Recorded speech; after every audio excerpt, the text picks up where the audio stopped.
수술을 할 수 있다 없다라는 기본은 폐엽 절제술입니다. 쐐기 절제술 또는 구획 절제술로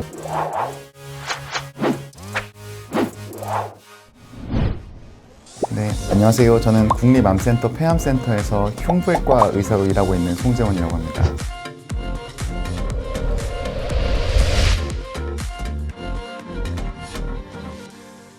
대부분의 폐암은 증상이 없이 건강검진에서 발견됩니다. 대다수의 폐암이 그렇게 발견되고 증상이 있는 경우는 드문 편인데 그래도 증상을 꼽아보자면 보통은 기침, 그리고 평소와 다른 양상의 가래, 색깔이 다르고 우리가 감기나 호흡기 질환이 있을 때 가래의 양상과 약간 다른 색이 어둡거나 아니면 피가 섞인 가래, 그리고 가장 흔하게는 객혈을 들 수가 있습니다. 보통은 30년 이상의 흡연자에 한해서 국가 건강검진 대상이 되는데요. 개인 건강검진에서도 우리가 흉부 엑스레이를 찍기 때문에 그 흉부 엑스레이로도 어느 정도 폐암의 감별 진단이 가능합니다. 하지만 여기서 좀 더 관심을 가지고 폐암 예방을 또는 조기 발견을 하시고 싶은 분들은 저설량 CT 등의 폐암 검진을 추가로 시행하시는 것을 권고드립니다. 그 폐암의 병기는 약간 다양해서 지금 그 병기를 자세히 말씀드리는 건 조금 어려움이 있습니다만 제가 외래에 오시는 환자분들께 설명하는 개념으로 약간 간략하게 말씀을 드리자면, 폐암이라는 것은 폐 안에서 발생을 하기 때문에 초기 폐암은 반드시 폐 안에 있을 수밖에 없습니다. 그러면 이 폐암이 시간이 지나면서 크기가 자라면 폐 바깥으로 빠져나오게 되는데 대부분 이 폐 바깥에 있는 임파선을 통해서 폐 바깥으로 빠져나옵니다. 그리고 그것이 시간이 더 지나게 되면 우리 온몸으로 전이를 가게 되죠. 그렇기 때문에 병기는 이 암이 어디까지 나와 있느냐에 따라서 나뉜다고 생각하시는 편이 이해하기 쉽습니다. 그래서 폐 안에 국한되어 있는 경우, 원발 장소에서 다른 곳으로 이동하지 않고 그 자리에 머물러 있는 경우에는 1기라고 생각하시면 되고요. 그리고 폐와 가까운 종격동에 나와 있는 경우는 2기라고 생각하시면 되고, 그리고 폐와 먼 종격동, 쉽게 얘기하면 양쪽 폐 중간 부분까지 암세포가 임파선 전이가 있다. 그러면 3기 정도라고 생각하시는 편이 좋겠습니다. 우리가 통상적으로는 1기 폐암과 2기 폐암은 수술을 하고 3기 폐암의 경우에는 아직도 확실히 정립된 바가 없습니다.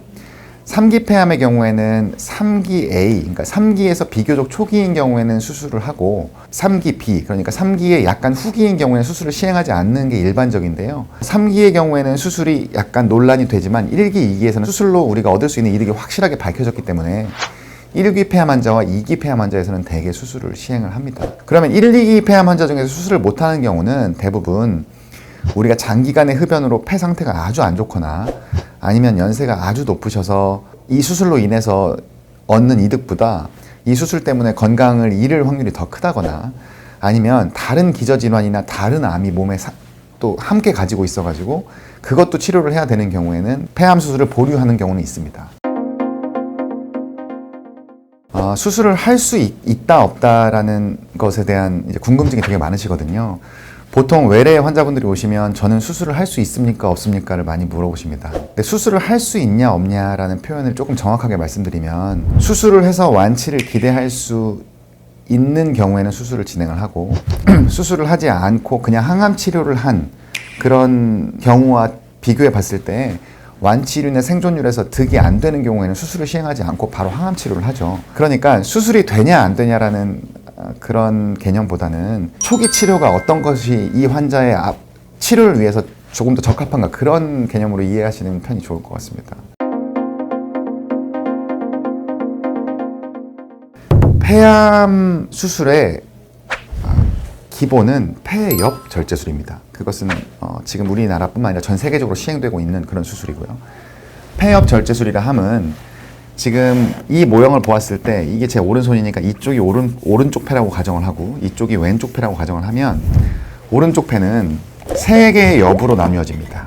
쌍엽, 중엽, 그리고 여기 있는 하엽으로 나뉘어지고요. 왼쪽 폐는 쌍엽, 그리고 하엽, 이렇게 두 가지로 나누어집니다. 그런데 폐암이라는 것은 우리 폐 어디에도 생길 수 있는 것이기 때문에 폐암이 어딘가에서 발생을 했고 그 폐암이 지금 현재 수술이 가능한 1기 또는 2기라면 폐 옆 절제술을 시행합니다. 예를 들면 우상엽 폐암, 여기에 암이 생겼을 경우에는 우상엽 절제술을 시행하는 것이 일반적입니다. 자, 그런데 어떠한 이유에서 이 정도의 폐 손실이 환자의 호흡에 너무나 지대한 영향을 끼치는 경우에는 쐐기 절제술 또는 구획 절제술로 제한적 절제술을 시행할 수 있는데요. 쐐기 절제술이라 하는 거는 우리말로 표현하면 V자 모양 또는 저는 환자들한테 피자 모양이라고 설명을 하는데, 피자 조각 모양으로 이런 식으로 폐를 자르는 겁니다. 예를 들어서 병변이 여기 있다면 기계를 이용해서 이렇게 V자로 병변을 없애는 거죠. 다만 이 수술 방법은 남는 폐가 굉장히 많다는 장점이 있는 반면 암 주변으로 정상 조직을 충분히 같이 떼서 그 안전 거리를 유지하는 데 약간 어렵습니다. 그래서 차선책으로 써볼 수 있는 방법은 구획 절제술인데요. 방금 말씀드린 것처럼 우리 오른쪽 폐를 기준으로 하면 상, 중, 하엽이 있는데, 상엽은 또 이 모형에서 보시는 것 같이 구역이 나누어져 있어요. 이렇게 세 가지로. 그래서 만약에 병변이 이 구역, 하나의 구역 안에 들어있고 그리고 크기가 2cm 이하로 작은 경우에는 구획 절제술을 시도하기도 합니다. 예전에는 폐암 수술을 시행하기 위해서 약 20cm가량의 절개를 시행하고 개흉을 해서 수술을 했습니다. 최근에는 흉곽경 또는 로봇 수술 등이 많이 시행되고 있는데요. 약 2cm의 절개를 시행을 하고 그리고 추가로 카메라를 진입시키기 위한 1cm 정도의 절개를 추가로 시행해서 그 두 개의 절개창만으로 수술을 시행합니다. 이 흉곽경 수술은 환자의 통증을 줄이고 그리고 병원 입원 기간을 줄이고 그리고 회복 과정 중에서 발생할 수 있는 합병증도 예방할 수 있는 좋은 방법이고, 요즘에는 대부분의 병원에서 흉곽경을 시행을 하는 편입니다. 병기에 따라서 나뉘는 부분도 있지만 제가 그 부분을 이런 병기에서는 이런 수술법을 쓴다라고 말씀드리긴 좀 어려움이 있습니다. 수술에 여러 가지 변수가 있고 그리고 폐암의 병기가 올라가면 수술 난이도가 올라가는 건 사실이지만 폐암 병기가 2기 또는 3기라고 하여도 흉곽경으로 수술이 가능합니다. 다만 임파선의 전이가 의심되거나 또는 연세가 있으신 분들 중에서 임파선이 굉장히 딱딱한 경우, 주로 임파선이 혈관이나 기관지와 인접해 있기 때문에 그 임파선을 우리가 획득해야만 암 치료를 최대한으로 할 수 있거든요. 그런데 그 임파선을 획득하는 과정에서 혈관이 손상되거나 기관지가 손상될 위험이 있는 경우에는 그 손상 확률을 최소화하고 또는 손상이 어쩔 수 없이 일어나는 경우에는 그걸 우리가 컨트롤하기 위해서 개흉을 해서 수술하는 경우가 있습니다. 이런 경우가 아니고는 대부분 흉곽경을 이용해서 수술합니다. 폐암 수술을 할 때는 언제나 심장 또는 그 심장 주변에 있는 대혈관을 조심해서 수술을 해야 합니다. 보시다시피 우리가 양쪽 폐가 있고 양쪽 폐 사이에 이 계곡 같은 틈을 종격동이라고 부르거든요. 종격동에는 보시다시피 심장도 있고 그리고 뒤쪽으로는 식도도 있고 그리고 심장 위쪽으로는 우리 몸에서 가장 큰 대동맥도 있고 여러 가지 중요한 기관 및 혈관들이 많이 위치해 있기 때문에 폐 수술을 할 때 이런 것들이 손상되지 않도록 각별히 주의를 해야 합니다. 뿐만 아니라 폐 자체에도 폐동맥, 폐정맥이라는 굵은 혈관을 가지고 있고 이 혈관들을 컨트롤해야만 우리가 폐암 수술을 완료할 수 있기 때문에 그런 혈관들이 손상되지 않고 안정되게 외과 의사가 컨트롤하는 것이 중요하다고 할 수 있겠습니다. 일반적인 폐암 수술 후의 입원 기간은 수술 후 5일 정도라고 생각하시면 됩니다. 빠른 경우에는 3일, 그리고 사소한 문제들이 있는 경우에는 7일 정도로 길어지기도 하는데요.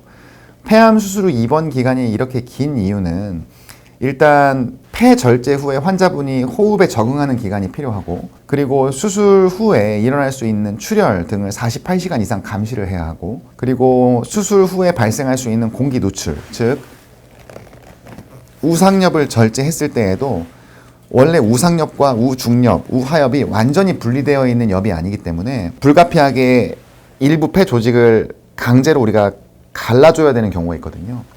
그런 절단면에서 공기가 셀 수 있습니다. 우리가 숨을 들이쉬었을 때 폐에 들어갔다가 내쉴 때 전부 다 몸 밖으로 나와야 하는데 폐 일부분에 남아있는 폐 일부에 상처가 나면 우리가 들이쉰 공기 중에 일부가 그 폐를 통해서 흉곽 안으로 빠져나가게 되거든요. 그런 공기를 배출시키기 위해서 수술 후에 흉관을 삽입해 놓는데 그 흉관을 제거할 수 있을 때까지는 퇴원을 할 수가 없습니다. 그렇기 때문에 입원 기간이 3일에서 7일 정도 걸립니다. 수술 후에 발생할 수 있는 여러 가지 합병증 중에서 가장 조심해야 하고 가장 위험한 것이 폐렴이라고 할 수 있습니다.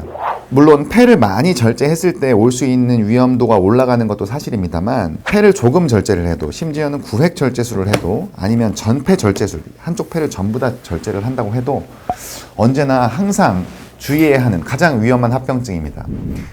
이 폐렴은 전폐 절제술 시에 오는 경우에는 환자의 생명이 아주 위험할 수 있고, 그리고 폐엽 절제술을 한 경우에도 환자의 생명이 위험할 수 있을 정도의 아주 무서운 합병증입니다. 다만 우리가 수술 후에, 수술 전후로 이 폐렴에 대한 모니터링을 철저히 하고 수술 후에 이 폐렴을 예방할 수 있는 경험제 항생제를 사용을 하기도 하기 때문에 수술이 끝나고 나면 바로 걷는 운동을 하시라고 말씀드립니다. 오늘 수술을 하면 바로 내일부터 걸어 다닐 수가 있는데, 이런 수술 직후에 하는 운동이 이런 폐렴 예방에 아주 도움이 된다고 할 수 있겠습니다. 수술 후에는 남아있는 폐, 그러니까 절제하고 남아있는 폐가 최대한 펴져서 최대한 확장되어서, 우리가 풍선이 일반적인 크기보다 약간 더 불었다고 생각하시면 되는데요. 절제된 폐가 있는 공간을 남아있는 폐들이 조금 더 펴지면서 메꿔줘야 되는데, 이런 남아있는 폐들을 확장시켜주는데 걷기 운동이 아주 도움이 됩니다. 그래서 저는 심지어는 오늘 수술한 환자한테 5시간, 6시간 지난 후에 걸으라고 권고하기도 합니다. 제가 환자분들께 말씀드리는 수술 후 조심하셔야 할 부분은 첫째도 둘째도 셋째도 담배 연기입니다. 보통의 폐암이 담배 연기에서 많이 기인이 되기 때문에 폐암 수술을 하신 분들은 본인의 금연은 물론이고 다른 분들이 흡연하는 것도 피해야 합니다. 이 이외에는 저는 특별히 어떤 행동 양식이나 드시는 음식이나 이런 부분에서 제한을 두고 있지는 않습니다. 방사선이나 항암 치료 후에 수술을 진행하는 경우는 임파선 전이가 있는 경우 또는 원발 병변의 크기가 너무 큰 경우, 이런 경우에는 수술의 난이도가 굉장히 올라갈 수 있기 때문에 그런 수술의 난이도나 환자 상태를 평가를 해서 방사선 및 항암 치료를 수술 전에 먼저 시행을 해서 병변의 크기와 전이 정도를 줄인 후에 수술적 치료를 진행을 하기도 합니다. 우리가 숨을 들이마시게 되면 우리 기도 그리고 기관지를 통해서 폐로 공기가 들어갑니다. 나올 때도 마찬가지입니다. 그러니까 이 기관지는 폐 끝에 이르기까지 나뭇가지 모양으로 큰 가지에서부터 작은 가지로 분지되면서 전체 폐로 공기를 불어넣게 되죠. 그런데 이 기관지에 분지되는 지점마다 갈림길마다 임파선이 존재를 하는데, 우리 폐암이 전이를 갈 때 통상적으로 이런 임파선들을 통해서 전이를 가기 때문에 우리가 수술을 할 때 옆 절제술만 시행하는 것이 아니라 이 옆 절제술 시행 후에 우리가 수술 시야에서 획득할 수 있는 모든 종격동 임파선들, 기관지에 유착되어 있는, 기관지에서 우리가 확인할 수 있는 모든 임파선들을 가지고 나오는 것이 수술의 기본입니다. 그래야 수술 후에 임파선 전이가 있는지 없는지를 확실히 알 수 있고 그것이 이 환자의 최종 병기가 되기 때문입니다. 제가 안타까운 기억을 좀 말씀드리자면, 이것은 단순 어떤 한 환자의 예가 아니라 실제로 자주 만나는 환자의 유형이라고 볼 수 있습니다.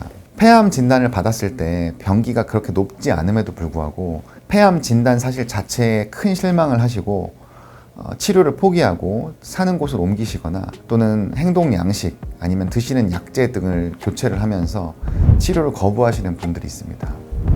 이런 분들은 대부분 시간이 지나고 나면 훨씬 더 진행된 병기로 저를 다시 만나게 됩니다.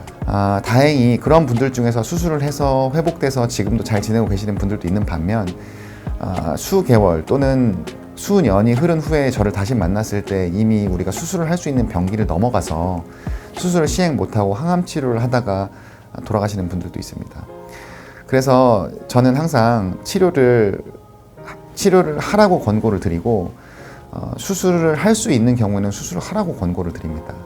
그런데 이렇게 본인의 의지에 의해서 정해져 있는 치료법을 따르지 않고 산에 들어가신다거나 아니면은 공기 좋은 곳으로 터전을 옮기시겠다면서 이제 이사를 가신다거나 하시는 분들이 있는데, 결국 우리가 제공하는 폐암의 표준 치료가 적용되지 않으면 폐암은 치료될 수가 없습니다.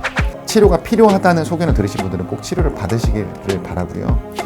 혹시라도 이제 치료를 걱정하시거나 포기하신 분들도 다시 의사의 상담을 받아보시는 걸 추천드립니다.